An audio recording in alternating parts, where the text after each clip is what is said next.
In the bustling town of Iyala, with the scent of roasted corn mixed with the smoke of street suya, where children played football barefoot on dusty streets, and where gossip traveled faster than harmattan wind, there lived a humble, quiet man named Pa Daniel. He was the kind of father whose presence brought warmth to even the coldest day. Gentle, soft-spoken, a man who preferred peace to arguments, smiles to complaints. But life had not been kind to him. His once thriving carpentry shop had been destroyed by a fire that swept through the market years ago. Age weakened his hands, poverty tightened its grip, and loneliness became his companion. But despite his struggles, Pa Daniel carried a joy inside his heart. His only son, Chidera, the boy he raised alone, the boy he fed with the little he had, the boy he prayed for every night, the boy for whom he sacrificed comfort, food, and even shelter. And when Chidera graduated from university and became a successful businessman in Lagos, the entire village celebrated. This boy will change his father's life. This is the kind of son every parent prays for. Pa Daniel's suffering has finally ended, but joy is a fragile thing. And not every child remembers the hand that fed him. The day the story truly began was Pa Daniel's 67th birthday. He did not expect a celebration. Poverty had taught him not to expect too much. But that morning, something unusual happened. A black SUV, the kind that only politicians and wealthy businessmen used, drove slowly into the dusty compound. Doors opened, music blasted, perfume filled the air, and out stepped Chidera, dressed in an expensive designer suit, wearing dark shades even though the sun was mild. Behind him came photographers, friends, influencers, and 2 event planners. The entire neighborhood gasped. Chai, see people. So Chidera is doing big birthday for his father today.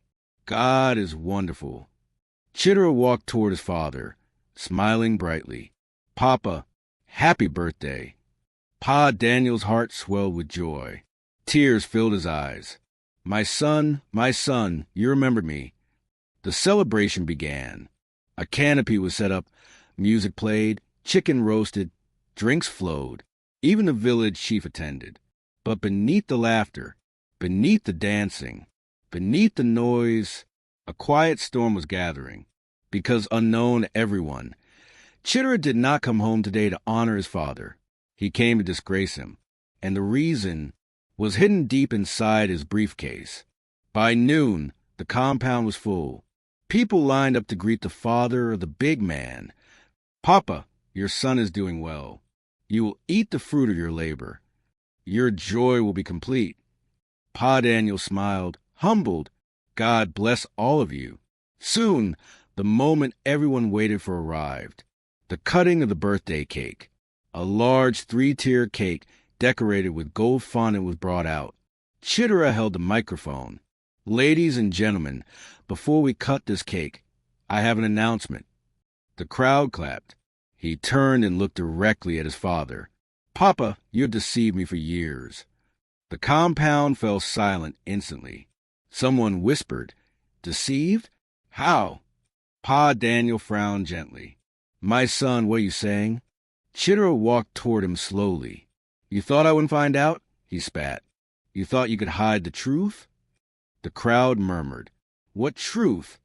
What is happening? Is this drama? Then suddenly, unexpectedly, without warning, Chidera slapped his father across the face. Not a small slap, not a symbolic slap. A heavy, echoing slap that rang through the entire compound like thunder. Women screamed. Men jumped to their feet. Children gasped. Yezu, blood of Jesus. Did he just... He slapped his father? Pa Daniel held his cheek, stunned, trembling. My son, why? Chidera's voice rose, filled with fury. Why? Because you lied to me. You hid the truth of my birth. You! Before he could finish, a voice shouted from the back. Stop, Chidera. You don't know the truth. The gate burst open. A woman rushed in. A woman nobody expected. A woman who knew everything. and what she carried in her hand froze the entire hall. Everyone's eyes widened because she held a blood test file. The truth was coming, and it would change everything. End of section 1. The moment the mysterious woman stepped into the compound holding the blood test document, voices erupted everywhere. Who is she? What is going on? Blood test quoi? God! Please don't let this be what I'm thinking. The woman, tall, confident, with fire in her eyes, marched toward the center of the compound like someone carrying the weight of a secret too heavy to bear. Chidera's friends lowered their cameras. The DJ turned off the music. Even the village chief leaned forward on his staff. This was no longer a birthday party. This was a judgment ground. She stopped in front of Chidera. You slapped your father because of a lie someone fed you. Chidera frowned deeply. Stay out of this, madam. You don't know anything. Oh, I know everything, she shot back. I know who gave you that false information. I know why you were manipulated. She held up the blood test document. And I know the real truth. The entire crowd gasped as they strained to see. Even Pa Daniel, still holding his cheek, stared in confusion. My son, he whispered. What blood test? Chidera's voice trembled with anger. They told me you are not my real father. They told me you stole me from a couple in Enugu. They said you hid my real parents from me.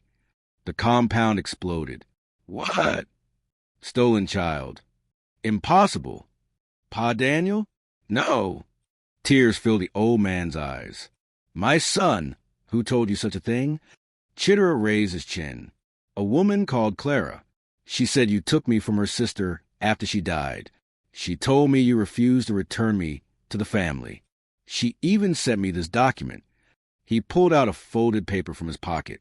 And that's why I came here today. To expose you. Gasps filled the air. But the mysterious woman laughed bitterly. Expose him? You fool. That woman lied to you. Chidera stiffened. Why would she lie? Because she wanted your money. The woman snapped. She wanted you to believe a story that never existed. She lifted the document she brought. This is the real test.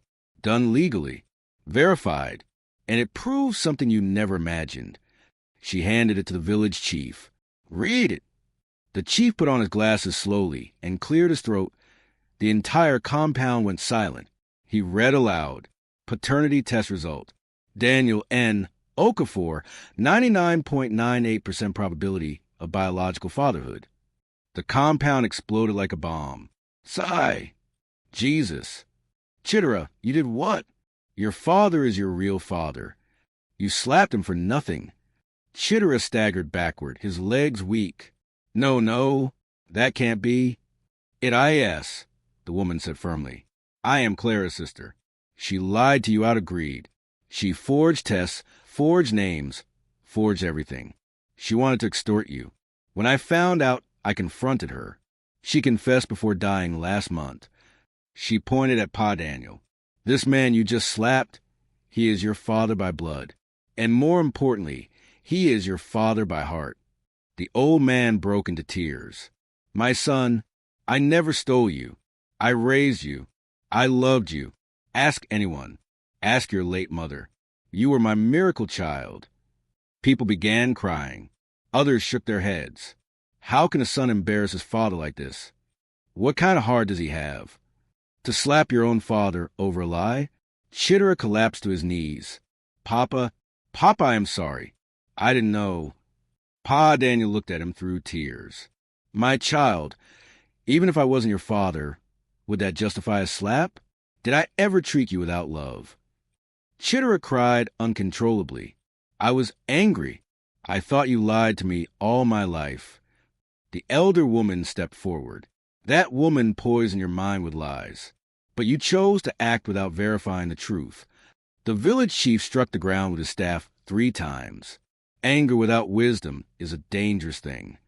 The entire compound hummed with agreement. Suddenly, the mood changed again, because another voice rose from the back. That is not the only truth you need to hear. Everyone turned. Standing there was an elderly man no one expected, holding a brown envelope, and what he was about to reveal would shake the hall even more. The compound of Pa Daniel was no longer a place of celebration. The birthday decorations still hung in the air, but the joy they once carried had evaporated. The chicken aroma, the loud music, the laughter of children, all of it had gone still. Frozen like time itself was waiting for the truth to unfold.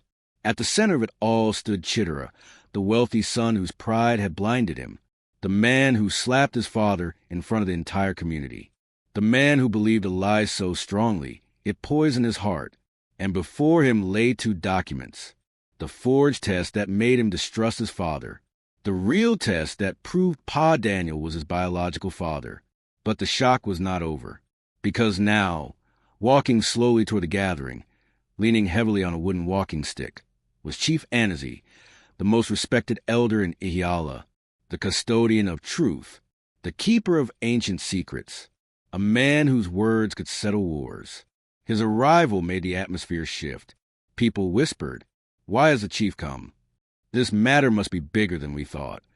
Something else is about to be revealed." Chief Anansi stopped in the middle of the compound, his eyes heavy with memory and sorrow. He greeted the gathering with a slow nod, then turned to Chidera. He said gently. "My son, you allowed anger to direct your hand. But anger is a poor driver, always leads to destruction." Chidera lowered his head, tears staining the dust beneath him. "Chief, I was deceived. I didn't know." "Yes," the chief said, "but ignorance does not erase the wound caused by your hand." Then he turned to Pa Daniel. "Daniel, for many years, you hid a truth that burdened your heart. You hid it to protect your son. But today, the heavens demand that everything must come out." Pa Daniel exhaled deeply, like a man whose soul had been waiting for this moment. "Speak, my elder," he whispered. The crowd grew still. Even the goats at the edge of the compound seemed to stop moving. Chief Anansi opened the brown envelope he carried. Inside were old letters, yellow with age, ink fading, some edges burnt or torn. "These," he said, "are the letters from Chidera's mother. Your late wife, Urena." Gasps filled the crowd. "Urena? After all these years? What is inside those letters?" The chief unfolded the first letter and began to read. "My husband, if I do not survive this childbirth, let my son live for me. Please, never tell him the pain of my passing. Let him grow with joy, not sorrow. If he asks about me, tell him I loved him before I even saw his face." Women began wiping tears. Some sniffed loudly. The chief continued. "When Urena was giving birth, the doctors told Daniel something heartbreaking. We can save your wife, or we can save the baby. It was a choice no man should ever face." The entire crowd gasped. "So that was what happened? He suffered alone and still raised a boy with love?" The chief nodded. "Daniel begged him to save Urena. He wanted her to live. But she, using the last strength in her dying body, insisted that the baby must live." Chief Anansi wiped a tear from the corner of his eye. She said, "Let my son live. Let my spirit live through him." And those were her last words. The compound was silent, painfully silent. Every eye turned to Chidera. He wasn't crying softly anymore. He was sobbing uncontrollably. "My mother died because of me," he whispered. "No," the chief said gently. "She died for you. That is different. She gave her life so that you could have one." The word shattered Chidera's remaining pride. "But if she loved me that much," he sobbed, "why did Papa never tell me? Why hide it?" Then Pa Daniel spoke for the first time since the slap. "My son, should a child grow with a burden that his birth costs a life? I chose silence so you could grow freely. I carried that pain alone. I thought that when you grew older, when you were ready, I would tell you. But before I could tell you," he continued, voice trembling, "the devil used someone to fill your ears with lies. And instead of asking me, you struck me." Chidera collapsed fully to the ground, lying flat in the dust. "I am sorry. Papa, I am sorry. I am ashamed." Some people turned away. Some cried openly. Some muttered prayers that such a thing would never happen in their own families. Chief Anansi raised his hand. "Let me tell you another truth." He opened the second document. "This is a report from the Enugu family. The ones Clara claimed were your real parents. He held it up. They confirmed they never had a missing child. They confirmed they never knew Daniel. They confirmed Clara lied about everything. The crowd erupted with murmurs. So the woman planned to deceive him? She wanted his money. She ruined father and son relationship for greed. The chief lifted his staff. This matter is deep, but the deepest pain here today is not the lie. It is a slap. Everyone nodded. Slapping your father, the chief continued, is like slapping the earth beneath your own feet. You fell because you struck the ground that carries you. He pointed at Chidera. But you have admitted your guilt. You have bent your pride. That shows a seed of wisdom. Now the ancestors demand restoration. He turned to crowd. This matter cannot end with tears. It must end with a cleansing act of respect, humility, and restoration. All eyes turned to Chidera. Come, the chief said, kneel before your father. Chidera knelt instantly, tears streaming, hands raised. Papa, forgive me. I did not know the truth. I allowed anger to blind me. I allowed pride to guide me. I am not worthy of your love. Please forgive me. The chief nodded. And now Daniel speak. Everyone fell silent. Even the air seemed to pause, waiting for the father to respond. The compound grew so silent that even the wind seemed to stand still. The villagers, the elders, the guests, even the musicians, all of them watched with breath suspended as Pa Daniel, weak, aging, and still trembling from the earlier slap, stepped forward. His steps were slow, not because of age alone, but because of the weight of a father's heartbreak. He stopped right in front of the son. Chidera remained kneeling in the dust, head bowed, face streaked with tears, hands trembling like a child caught in a storm. His expensive suit was stained, his pride demolished, his spirit shaken. But the moment demanded more than tears. It demanded truth. It demanded humility.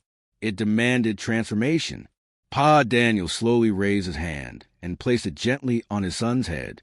The crowd leaned in. Some cried silently. Others whispered prayers. My son, he began, voice faint but firm. You have wounded me. Not here. He touched his cheek where the slap landed. But here. His hand moved to his chest. Chidera cried harder, choking on apologies he could not even voice. But listen to me, my child, the old man continued. A father's heart is not like the heart of other men.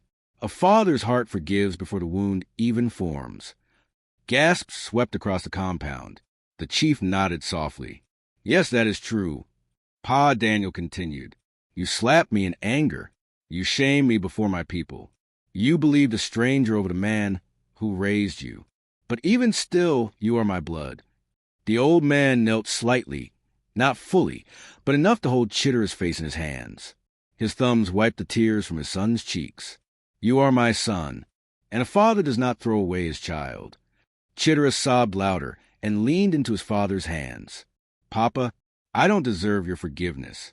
I don't deserve your blessings. I disgraced you. Pa Daniel shook his head. Hush, my son. Even when you were wrong, you were still mine. I forgave you the moment you dropped to your knees. He took a deep breath and looked toward the elders. But to heal this home, to heal your life, to restore what was broken, I must bless you publicly. The villagers nodded in agreement. Yes. Bless him. Let the father restore the son. The chief raised his staff, signaling silence. Pa Daniel placed his hand firmly on Chidera's head once more. My child, may wisdom enter your heart from this day. May your ears never again listen to lies. May your anger never again destroy what you love. May humility guide your steps. The crowd murmured, Amen. And may the spirit of your mother, my beloved wife, watch over you. At the mention of his mother, Chidera began shaking violently. Papa, I never knew she died sacrificing me. I lived my whole life thinking you hid something shameful. I didn't know I owed her everything. Pa Daniel nodded slowly, his voice breaking. I wanted you to live freely. Now under the guilt that your first breath cost a life. So I carried that pain for both of us. Chidera lowered his face to the ground. Papa, I will spend the rest of my life honoring you. The father lifted his son's chin with trembling fingers. If you truly want to honor me, then let your actions from today forward carry meaning. He turned to the chief. I have forgiven him. The chief nodded solemnly. Forgiveness is accepted. But the chief was not done. He raised his staff again. Chidera. Yes, sir. Chidera answered, still on his knees. You have received forgiveness. But forgiveness is not the end of responsibility. The crowd murmured in agreement. From today, the elder said, you will restore every loss your father suffered because of your mistrust. You will rebuild his shop. You will repair his home. You will give him honor in this community. Chidera nodded vigorously. I will. I swear it before everyone here. The chief's staff struck the ground. And one more thing.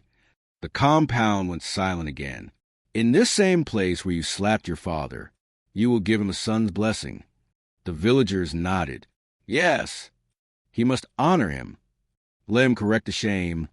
Chidera turned to his father, knelt lower, and pressed his forehead to the dust. Papa, he said, voice raw and trembling, from today, you are not just my father. You are my world. Without you, I am nothing. Without your love, I am lost. I bless you with respect, with love, with honor. I promise never again to raise my hand or my voice against you. Tears trickled down Pa Daniel's face. He stretched his hand out, helping his son to stand. You honor me now, my child. The two embraced, an embrace filled with forgiveness, with understanding, with a love stronger than blood itself. The villagers erupted in applause and tears. Even the sky seemed to shine brighter. A new beginning. The days that followed changed everything in the community. Chidera did not just apologize. He transformed. He moved into his father's old house, staying with him for weeks, ensuring he ate well, slept well, and received proper medical care. He rebuilt the burnt-down carpentry shop, bigger, better, and more beautiful than before. It was renamed Urena and Daniel Woodworks, built with love. People came from nearby towns to buy furniture, just to honor the father whose story touched everyone's hearts. He renovated the house completely.